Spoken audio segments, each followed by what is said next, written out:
لیکن حضور میرا سوال یہ ہے، جیسے حضرت مسیح موعود علیہ السلام کو اللہ تعالیٰ نے خطبہ الہامیہ کے ذریعے کیا تھا، اس طرح حضرت مسلمات کے زمانے میں بھی ایسا کوئی معجزہ ہوا تھا؟ بات یہ ہے کہ اگر اللہ تعالیٰ خود کھڑا کرتا ہے جب، تو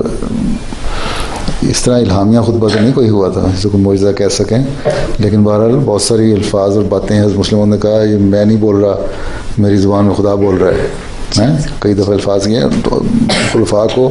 اللہ تعالیٰ بعض سکھاتا ہے، بعض دماغ میں کوئی چیز ہوتی بھی نہیں تو ایک دم لفظ دماغ میں آ جاتا ہے، ذہن میں فکرے آ جاتے ہیں یا کوئی مضمون آ جاتا ہے،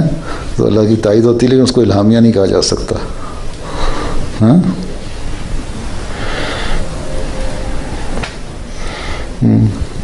الہام کے بعد فکرے تو ہو سکتے ہیں جو مستقل نہیں۔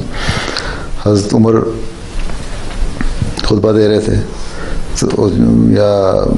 جنگ میں اس خطبہ دیتے تھے، کہا کہ ساریہ پہاڑ کی طرف پیچھے چلے جاؤ، اور وہاں انہوں نے وہ دیکھ لی تو ان کو بھی الہام ہو گیا، ان کو بھی الہام ہوا۔ تو انہوں نے پوچھا کیا کہ میں نے جنگ کا نظارہ دیکھا تھا اور دشمن کا حملہ اس طرح ہو رہا تھا، تو میں نے ساری کہا کہ پہاڑ کی طرف چلے جاؤ۔